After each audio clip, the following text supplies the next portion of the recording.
wabarakatuh.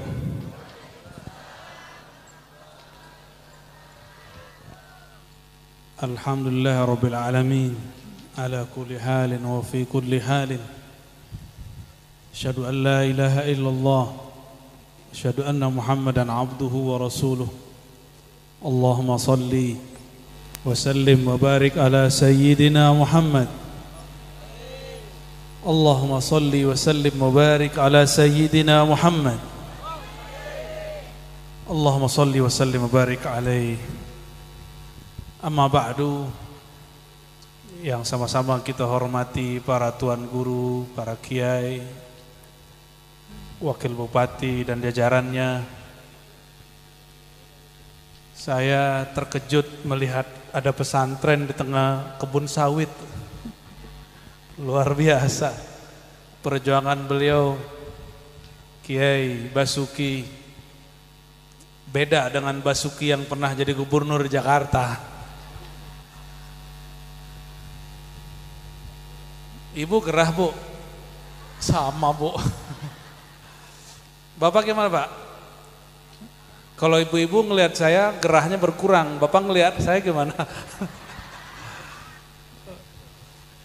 Mari kita mulai, kondisikan hati, kita bacakan lagi surah Al-Fatihah.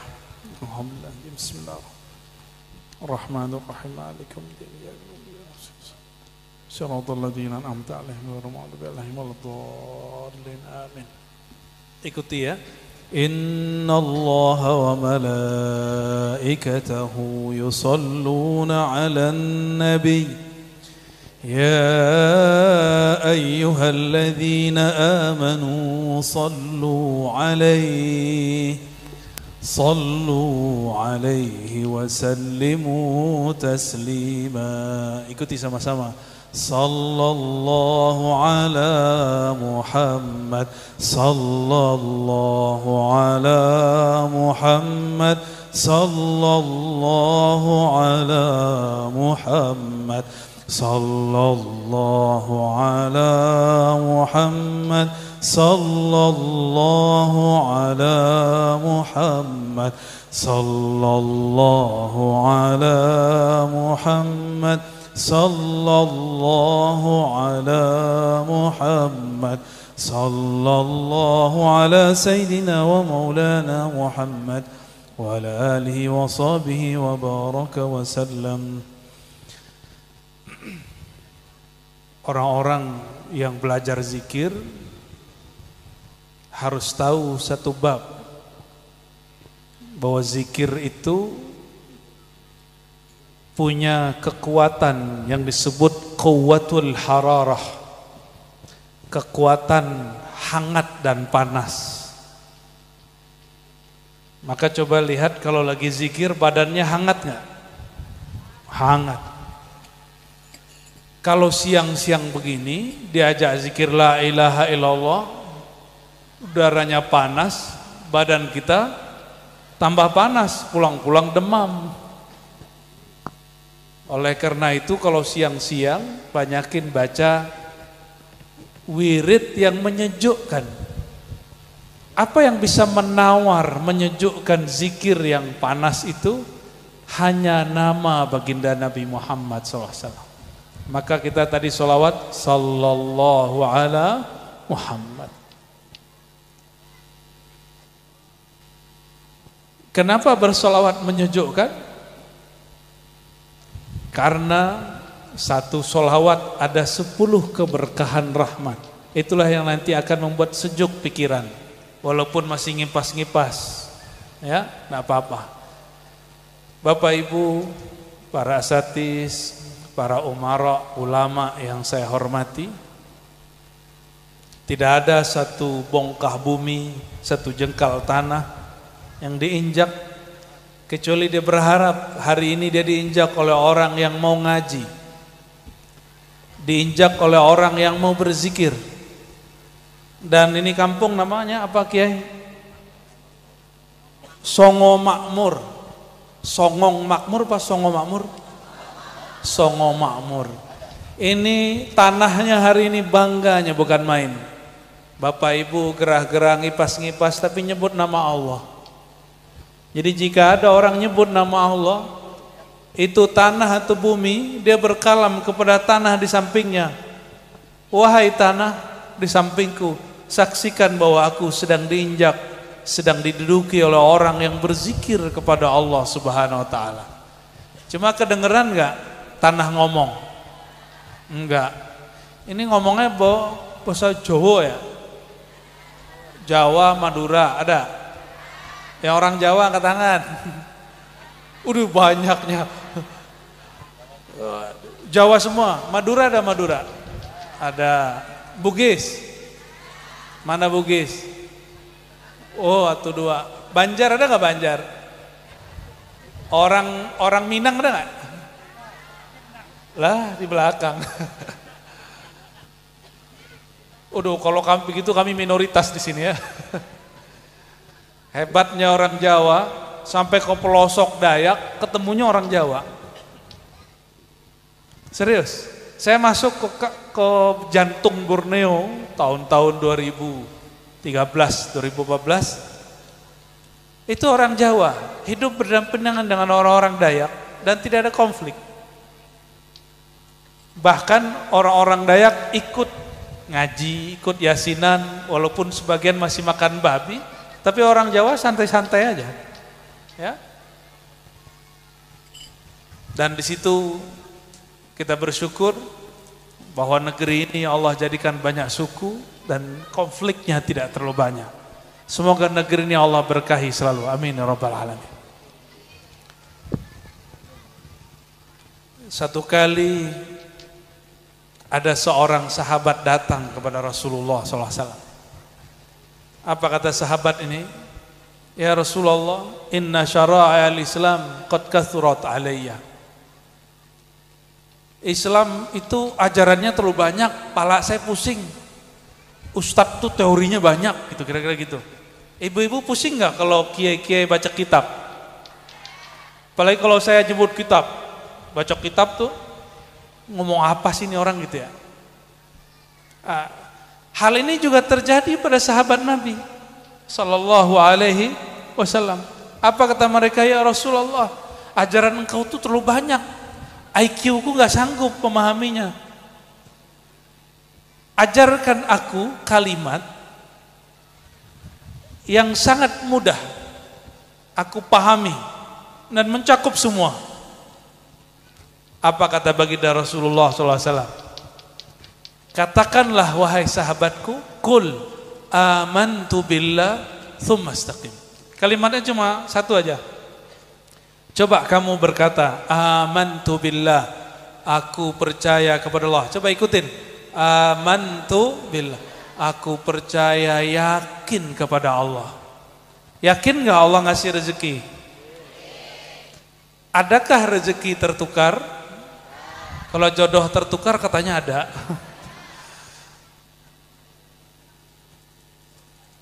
Pernah lihat pohon? Ini nggak usah pohon. Kalau pohon sawit agak sulit ngasih contohnya. Padi, biji padi taruh di tanah.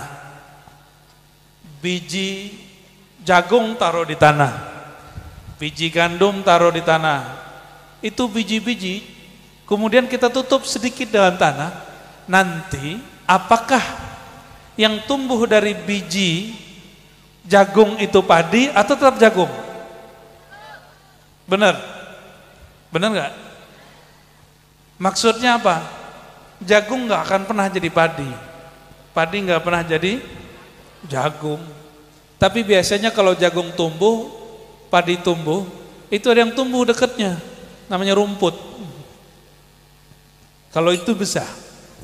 Maksud kami berkalam begini, rezeki Allah tidak pernah tertukar.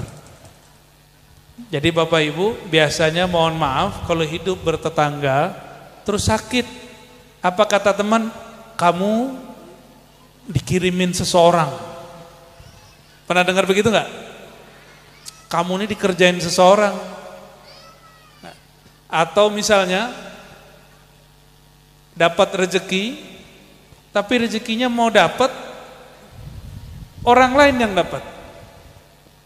Apa adalah kata dalam hati? Oh ini hak saya diambil orang. Ini pemahaman kita. Padahal rezeki tidak pernah tertukar. Orang-orang yang seperti itu, bahasa Arabnya disebut hasidun. Apa arti hasidun? Orang hasad. Orang hasad itu dosa dia bukan ke makhluk saja. Dosa besar dia kepada Allah. Karena dia berburuk sangka kepada Allah, Allah salah kirim rezeki. Oh paling enak nyontohin Pak Wakil Bupati sama lawan politiknya. Kan beliau yang terpilih nih. Nah, kalau yang gak terpilih ngomong, harusnya aku yang jadi bupati, jadi wakil bupati. Cuma ada orang, biasanya kalau orang kalah, itu nuduh yang menang itu nipu, nuduh yang menang itu misalnya apa gitu. Padahal sudah takdir Allah. Kalau dia tidak ditakdirkan jadi bupati, gak jadi. Bapak Ibu yang makan Allah, inilah makna amantu billah. Aku percaya kepada Allah. Ya. Allah itu bahasa Arab. Kalau bahasa orang Jawa nyebut Allah apa? Gusti Wallah. Apa? Sebelum orang Arab nyampe ke sini, orang Jawa nggak begitu nyebut Tuhan. Gusti, Pangeran, dulu begitu. Gusti Pangeran itu bahasa Arabnya Maulana, Rabbuna, Ilahuna, itu artinya yang menguasai kami.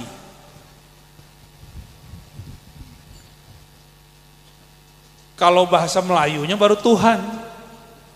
Tapi kalau ada orang ngajarin zikir Tuhan, Tuhan, Tuhan, Tuhan, Tuh. Ada nggak yang zikir begitu? Enggak. Kita berzikir pakai nama Allah yang Allah ridho dengan nama itu. Maka kita gak berzikir nyebut Gusti Pangeran. Walaupun kita tahu orang Jawa dulu nyebut nama Allah begitu. Kita juga gak zikir dia apa? Tuhan. Cukup nyebut Allah. Kalau Allah dibalik Allahu, Allahu, Allah, enak. Mau cobain? Ya, coba pakai Tuhan dulu deh. Ayo, Tuhan, sama-sama dulu. Tuhan, Tuhan, Tuhan, tuh jadi hantu nggak? Ya.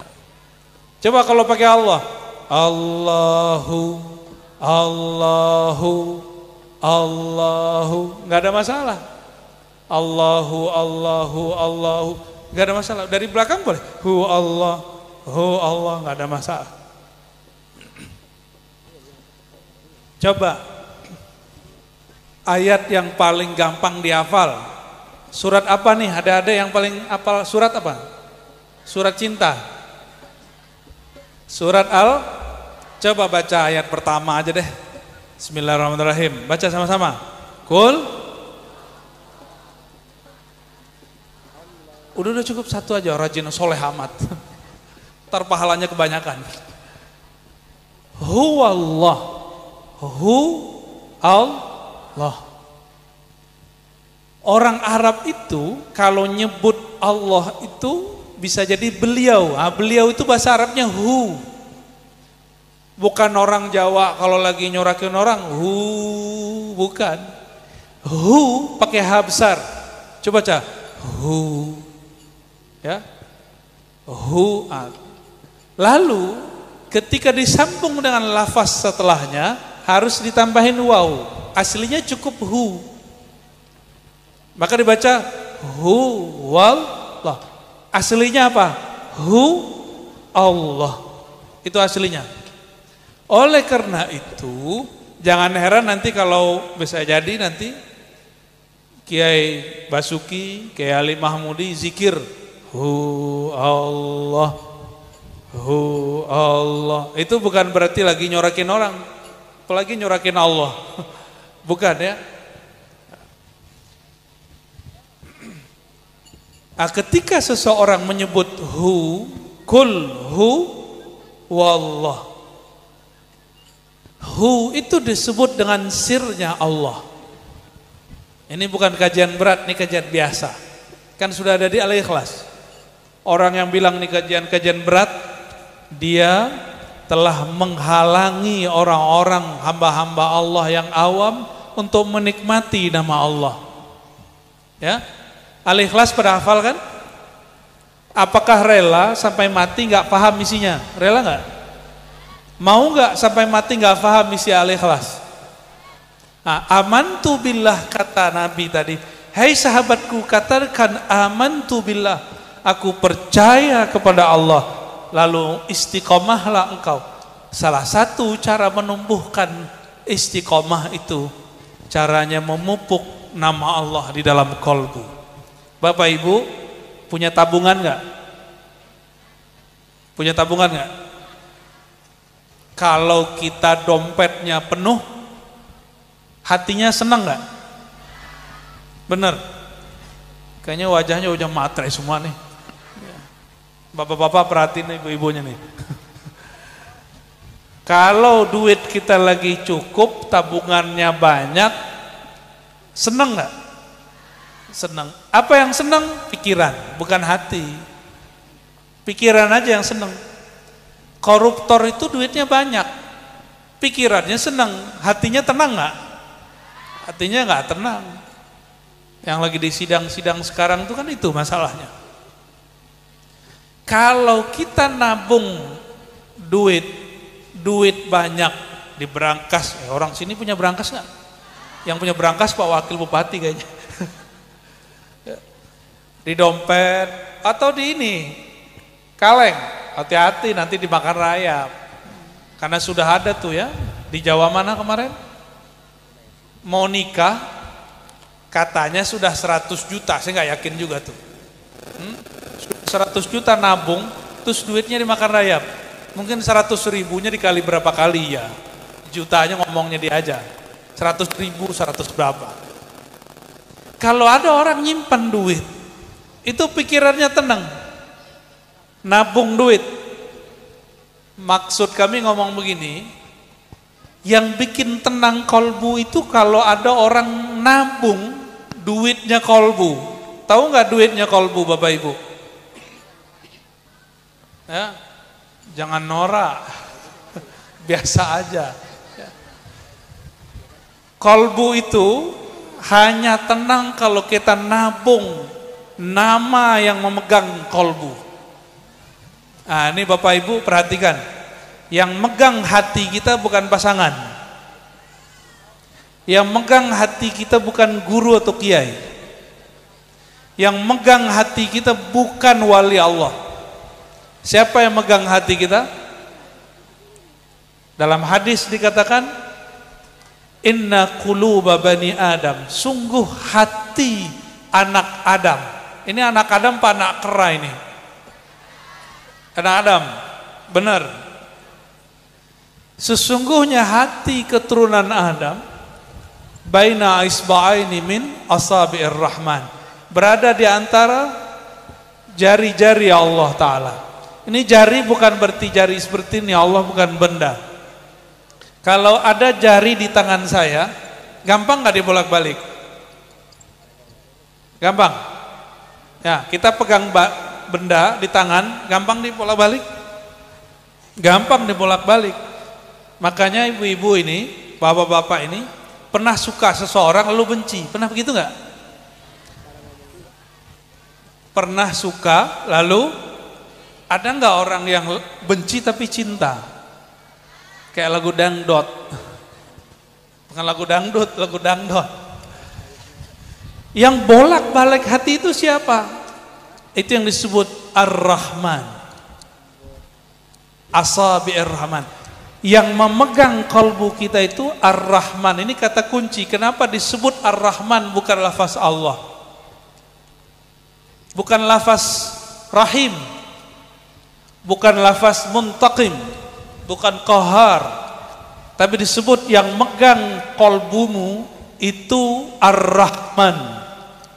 Allah yang bersifat pengasih dan penyayang. Jadi Rahman itu lebih luas cakupannya daripada Rahim. Karena Rahman tidak hanya menyayangi yang beriman. tapi juga menyayangi yang tidak beriman. Orang kita, orang Islam sekarang cuma beda thariqah ada benci. Cuma beda kiai udah ngancem-ngancem. Cuma beda partai sudah jadi panitia surga dan neraka. Ibu-ibu tahu nggak panitia surga? Tahu nggak panitia surga? Bapak tahu nggak, Pak? Panitia surga tahu nggak? Jadi orang yang beda sama dia neraka, yang sama dia surga. Kayak udah pernah masuk surga. Hati manusia digenggam oleh yang maha pengasih penyayang. Karena yang genggamnya yang maha pengasih penyayang, ciri-ciri kolbu yang lembut dan baik, itu pasti ada kasih sayangnya. Cuma sayangnya kalau orang Indonesia nyebut kasih sayang yang kebayangnya jatuh cinta, bener ya? Bukan, kasih sayang gak mesti cinta. Kasih sayang itu kita memandang orang itu tidak ada kebencian. Ya, lihat sini Bu, lihat sini. Jangan lihat situ, nanti norak itu. Kelihatan khusus sekali dilihatin nama makhluk aneh itu ya. Itu nggak ada dulu di zaman Nabi, itu nggak ada, itu bid'ah itu. Bapak Ibu yang akan Allah.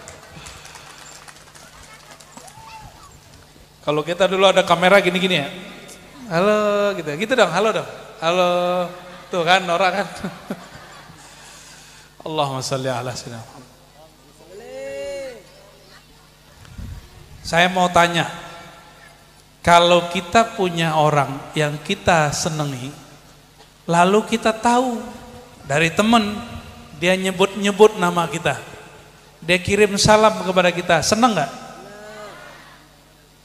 Dulu lagi sekolah, pernah sekolah nggak sih? Pas lagi sekolah, iseng-iseng duduk di meja orang yang kita target deh. Ternyata di kertasnya tertulis nama kita. Namanya apa? Dulu belum Kiai, masih Basuki. Gimana? Kiai Basuki seneng gak tuh? Berbunga. Kenapa? Orang yang dia suka ternyata nulis nama dia di bukunya. Maksudnya paham gak? Gak mudeng ya? Allah itu seneng kalau lihat lembaran kolbu hati hambanya, ternyata di kolbunya ada nama Allah. Itu Allah seneng. Oleh karena itu kami sangat menganjurkan Bapak Ibu hadiri majelis zikir selalu dengan beliau. Ya, Kiai Basuki, Kiai Ali Mahmudi, supaya apa? Di kolbu ada nama Allah. Dan kabar gembiranya, Allah nggak pernah ngelihat jenis jilbab Bapak Ibu, jenis bedak. Ibu bedaknya apa Bu? Pipa Bu. Nomor berapa Bu? Tuh masih pakai nomor.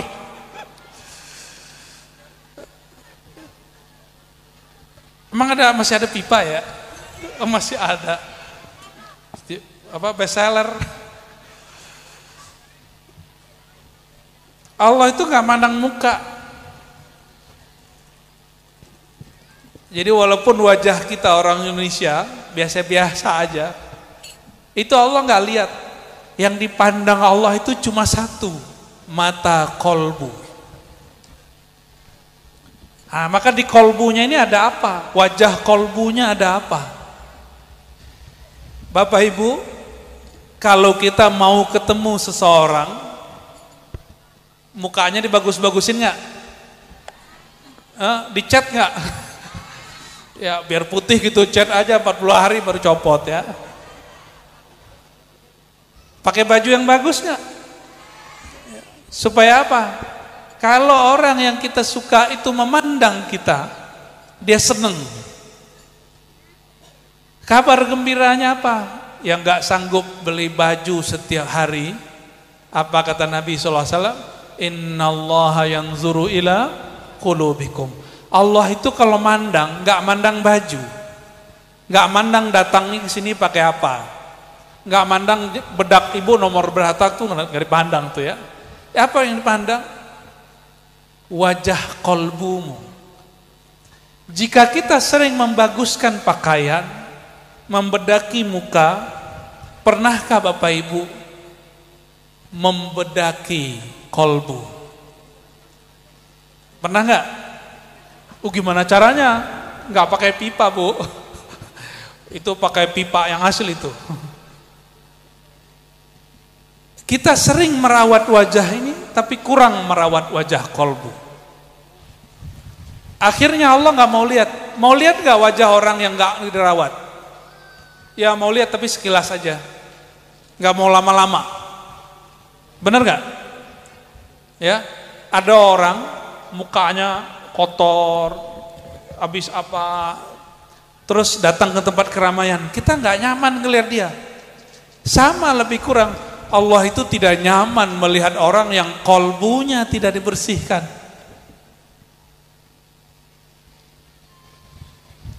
Lalu bagaimana cara membersihkan kolbu? Nah, kolbu itu jerawatnya apa, Bu? Kalau kolbu punya jerawat, apa jerawatnya kolbu? Jerawatnya macam-macam. Kolbu itu yang paling parah, itu namanya syirik. Ini hati-hati, ternyata syirik tidak hanya di zaman dahulu, sampai sekarang. Jangankan di Indonesia, di Jepang, Bapak Ibu tahu Jepang? Orang Jepang itu hobi beli jimat. Padahal kita kalau beli Innova, beli apa? Beli motor tuh, motor apa itu? Motor Honda. Orang sini nyebut motor Honda semua ya? Oh sama kita berarti. Itu motor, canggihnya mereka buat. Tapi orang Jepang, kalau untuk masalah mistis, itu suka pakai apa? Suka pakai jimat. Kalau panik bunuh diri. Nah, orang Indonesia hidup begini-gini aja kan kita kan? Ya datang ke sini kami luar biasa. Itu kalau naik pesawat, pesawatnya goyang tuh namanya turbulen. Masya Allah Pak Wakil Bupati, dari awal berangkat sampai nyampe itu turbulen terus. Nikmatnya bukan main. Ya. Kayaknya orang sini kalau sering naik boot itu jantungnya sehat. Tidak ada darah yang ngeplak. Ada orang sakit jantung nggak sini? Kayaknya sehat kalau di sini. Itu di Jakarta ada terapi begini-gini, gini-gini. Supaya apa? Supaya darahnya nggak ngeplak. Darahnya tuh nggak ngental terus ngeplak. Supaya darahnya lancar, digerak-gerakin gitu. Mau kemana Pak? Silakan.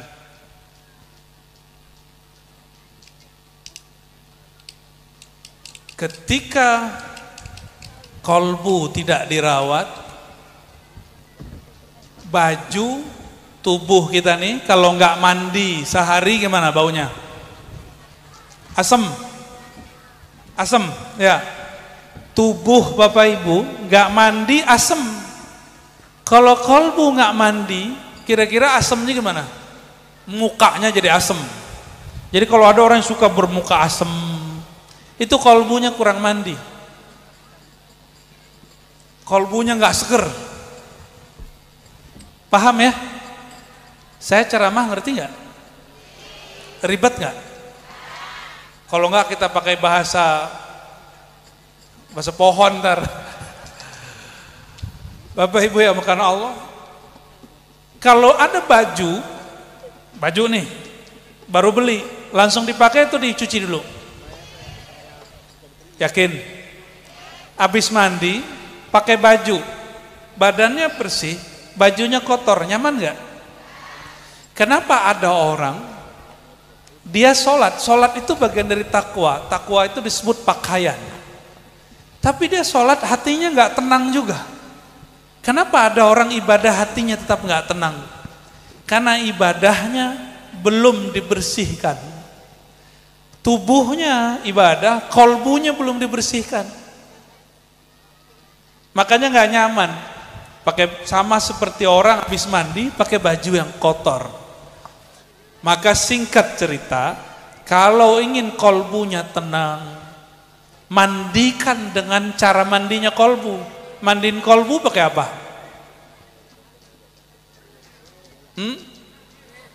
Kalau zikir makanan kolbu, Pak. Ini makan nih, Bapak makan. Orang sini yang paling enak masakannya apa? Rendang, pindang. Bapak makan pindang, tapi ada lalar situ, mau makan nggak? Gelasnya bersih, airnya bersih, bisa minum? Airnya bersih, gelarnya kotor, gelasnya kotor, mau minum nggak? Kenapa ada orang zikir nggak masuk-masuk? Dia zikir sebelum kolbunya dimandikan. Dia zikir sebelum kolbunya dibersihkan. Itu. Jadi cara bersihin kolbu pakai zikir atau pakai apa? Nah, itu dia. Istighfar. Gimana caranya? Istighfar gitu ya. Istighfar gitu. Gimana cara istighfar? Ya, bagus, tapi itu bahasa Arab. Istighfar itu sesuaikan dengan bahasa kita. Lidah baca istighfar, tapi di hati bacanya pakai bahasa kita, bahasa orang Jawa, bahasa orang apa tadi? Orang Madura tadi. Pakai bahasa orang Jawa gimana? Ampunkan hamba yang Allah, gimana bahasa Jawanya? Ribet ya, aduh bahasa Indonesia aja lah. Jadi cara membersihkan kolbu itu, pertama kita lihat dulu kotorannya apa. Apa kotorannya? Kotoran kolbu, contohnya tadi syirik, bukan sirik. Kalau syirik kata orang Jakarta itu iri. Syirik itu meyakini ada kekuatan selain kekuatan Allah Ta'ala. Ada lagi yang kedua, riya. Riya itu syirik khafi, beramal ingin dilihat orang. Ini ujian politisi sebenarnya, Pak Wakil Bupati, ya. Beramal kalau dulu sebelum naik namanya pencitraan. Ya. Pencitraan itu ada yang boleh dan nggak boleh. Ya. Ketika seseorang itu berbuat di hatinya yang terasa Allah yang melihat, itu bukan pencitraan kepada makhluk, pencitraan kepada Khalik, boleh nggak? Maka saya berbaik sangka ke semua orang yang sedang beramal politik, dia mungkin sedang mencari pencitraan. Semoga niatnya kepada Allah Subhanahu wa Ta'ala. Kalau kita ini ngapain? Karena hanya Allah yang melihat hati, maka jangan salahkan jika ada makhluk tidak memahami maksud hati kita. Kenapa? Karena kalau kolbu belum dibersihkan, orang sering berprasangka buruk, salah paham sama kita. Maka mesti dibersihkan. Kolbu ini, dia kotorannya ada saluran-salurannya. Ada kolbu yang kotor karena saluran pandangan. Mata nih. Maka kalau Bapak Ibu istighfar, bukan dengan irama, astagfirullah, bukan begitu. Itu cuma zahirnya. Kalau istighfar itu kita pegang mata kita atau kita tunjuk, ya Allah, mataku berdosa. Hari ini jalalatan ngelihat orang. Ya Allah, hari ini mataku bermaksiat, mataku melihat yang haram. Ya Allah, hari ini aku memandang orang dan memandangnya hina. Aku merasa diriku lebih mulia daripada dia. Pernah begitu nggak matanya? Kayaknya orang sini kalau jalalatan kurang mau deh ya. Orang sini itu mungkin ngeliat orang tuh kayaknya sinis. Kolbunya nggak berzikir. Kayaknya bukan orang torekot deh. Jadi sama orang tuh ngelihatnya suuzon aja. Dari mata. Dari mata. Jadi ketika kita mau membersihkan kolbu, dilihat, Imam Ghazali berpesan, Jika engkau hendak membersihkan kolbumu, lihat penyebab kotornya kolbumu. Jika kotornya akan memandang, ampun, minta ampun itu karena dosa mata. Biasanya Bapak Ibu, kalau kita ini punya teman masih baik, tahu-tahu ada yang gosipin dia, orang ini jahat, karena terdengar oleh telinga, terngiang-ngiang. Kalau ketemu orang itu kita berpikir kayaknya dia jahat deh, kayaknya dia jahat. Itu sebabnya haram gosip, karena bisa merubah pikiran dan itu mengotori kolbu. Maka dosa yang berikut itu minta ampun dari dosa pendengaran. Biasanya Bapak Ibu tersinggung pakai mata atau pakai lidah? Biasanya ibu-ibu ya? Ibu-ibu tersinggungnya pakai mata atau pakai lidah? Atau pakai hidung? Hidungnya nonjolnya ke belakang kok nggak bakal nyinggung ya. Kalau nonjolnya ke depan mungkin runcing, bisa menyakiti orang. Yang biasanya nyakiti yang mana? Lidah. Maka untuk membersihkan kolbu, istighfarkan lidah. Itu caranya. Jadi kalau ada ustadz mimpin istighfar, jangan kemudian dibayangkan ini suaranya nggak enak, istighfarnya nggak enak, bukan begitu. Langsung fokus ke dalam diri kita. Maka jamaah yang bukan Allah, sebelum berzikir Pak, bersihkan dulu cangkirnya, cangkir kolbunya. Cangkir kolbu kita, sebelum kita tuang air zikir, air sholawat, dia mesti dibersihkan dulu. Kalau enggak, jangankan kita. Ini rahasia kami yang ngajarin zikir Pak. Ya, ini rahasia tapi boleh diceritakan. Saya sering bertanya begini sama orang. Ya, malam tadi pun saya nanya begini. Kalau pedagang irinya sama siapa? Ya, benar. Pedagang irinya sama pedagang. Kalau pejabat irinya sama siapa? Politisi irinya sama siapa? Kalau kiai irinya sama siapa? Berat itu. Benar kiai ya? Kalau ustadz keselnya sama siapa? Sama ustadz. Ini rahasia kami loh ya. Apa yang membuat dia bisa iri? Kalau di kolbu si ustadz, si kiai, itu kan profesi aja. Di kolbunya ada hubbud dunia, cinta dunia. Dunianya kiai apa? Jamaah, ya, majelis, jadwal ceramah, punya pesantren. Popularitas ini yang paling gawat. Popularitas itu bahasa gampangnya apa? Terkenal. Waktu dulu Gus Baha masyhur, ada kiai kampung di bagian Jawa sana ngomong ke saya, yang kayak gitu banyak di kami. Ya banyak, tapi kok yang nongol Gus Baha. Senang dengerin Gus Baha nggak? Karena pakai bahasa Jawa kan. Saya pun butuh subtitle Pak.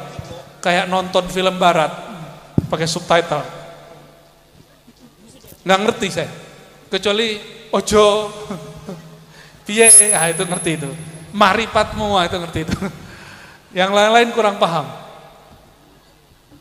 Bapak Ibu yang makan Allah, orang kalau menjadikan, ini kalau kiai menjadikan dakwah itu komoditi, alat cari dunia, maka dia akan iri dengan orang kiai yang dapat fasilitas dunia.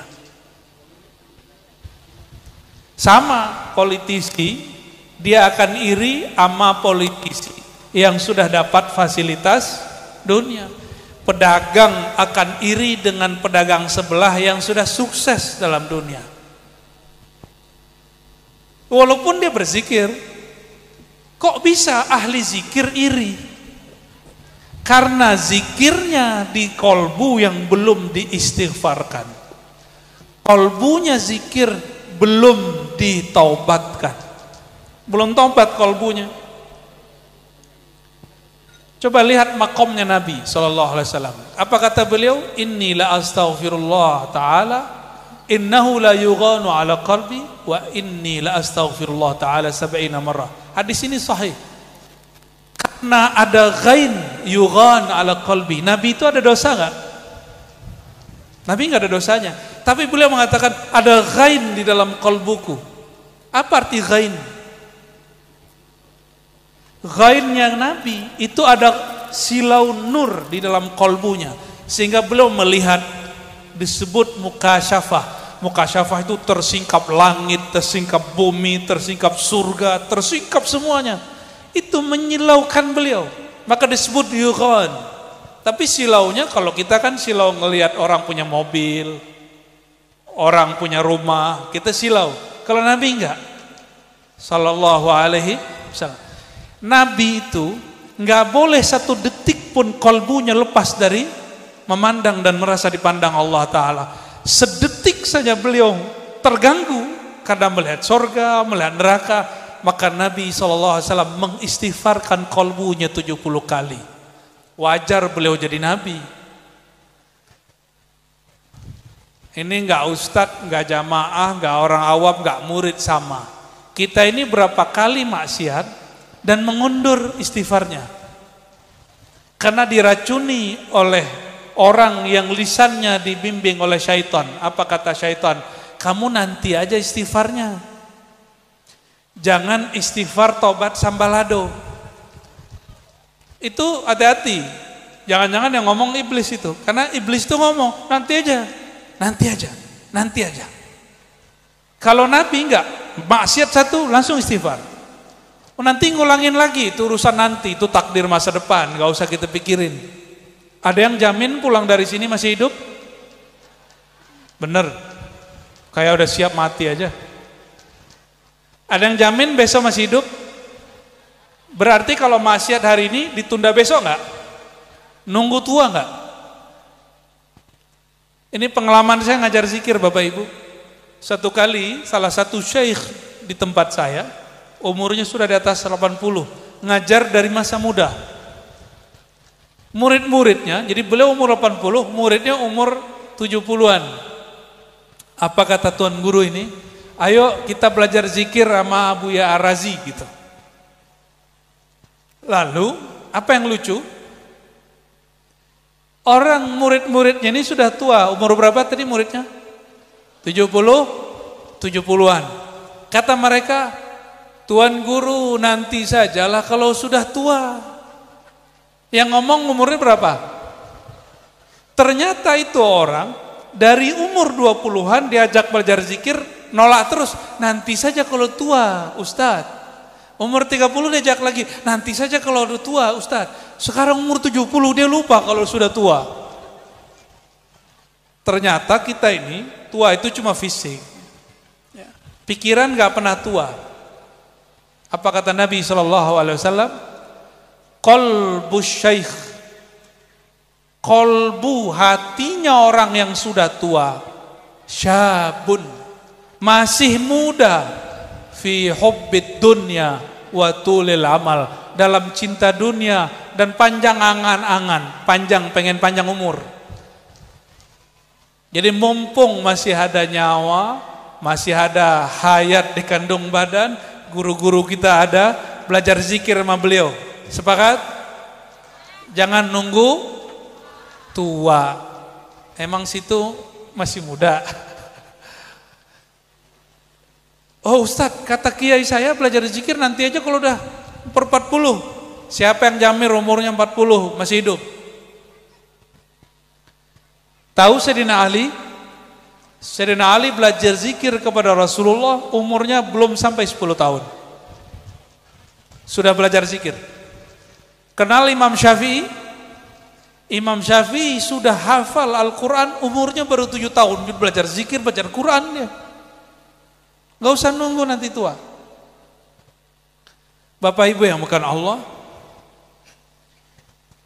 kalau piring kotor, wadah kita kotor, kita gak akan nyaman makan. Maka bersihkan wadah kolbu supaya kalau zikir sholawat terasa nikmat. Ya. Kalau enggak, kita nanti bergantung dengan suara yang bagus, merdu, musik yang mungkin kita sebut, oh ini keren ini. Gitu. Tapi kalau kolbunya sudah enak, enggak perlu suara yang merdu, tidak mesti musiknya syahdu, pasti zikirnya terasa enak. Nah, terakhir yang mau saya sampaikan Bapak Ibu, kata masyaikh kita dari dulu ini ijma' ulama ahli zikir. At-taubatu wal istighfar babani min abwabil walayah. Mau jadi kekasih Allah enggak? Ya, kalau hati cinta boleh putus di dunia. Hati boleh patah. Ada yang pernah patah hati? Beneran nih patah hati? Udah disambung belum? Tapi kepada Allah enggak boleh patah. Dan pintu gerbang supaya Allah jatuh cinta, supaya hatinya bertaut kembali, itu cuma satu bab, at-taubah wal istighfar. Maka Bapak Ibu jangan heran, wali-wali Allah itu hampir setiap hari mandi taubat. Wali-wali Allah itu hampir setiap hari istighfar taubat. Sekelas Nabi istighfar dan taubatnya 170 kali. Maka jika ada orang sekarang merasa dirinya ahli zikir, ahli thariqah, ahli majelis, ahli zikir, tapi kurang istighfarnya, saya mengkhawatirkan itu bukan wali Allah, tapi wali kelas. Itu bukan wali Allah.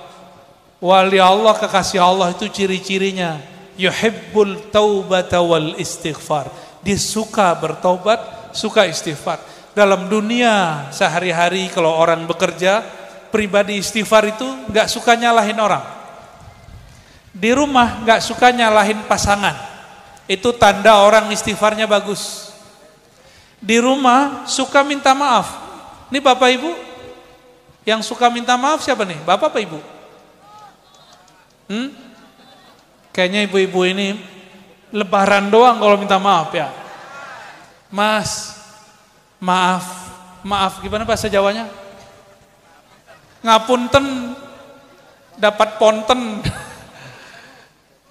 Apa? Sewu, Gunung Sewu. Allahu Akbar, mohon maaf, nggak ngerti-ngerti bahasa Jawa saya. Jadi ketika kita minta maaf nunggu lebaran, emang lebaran nyampe? Siapa tahu besok tenggelam. Munculnya 3 hari lagi. Nggak tahu. Maka memaafkan dan minta maaf tuh tiap hari. Tapi caranya macam-macam. Minta maaf tuh nggak mesti pakai mulut. Ibu-ibu tuh paling tahu caranya, Pak. Kadang-kadang nyuduhin kopi.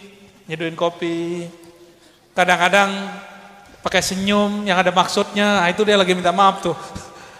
Kalau bapak-bapak enggak, main serobot dia. Maaf neng, plok gitu ya.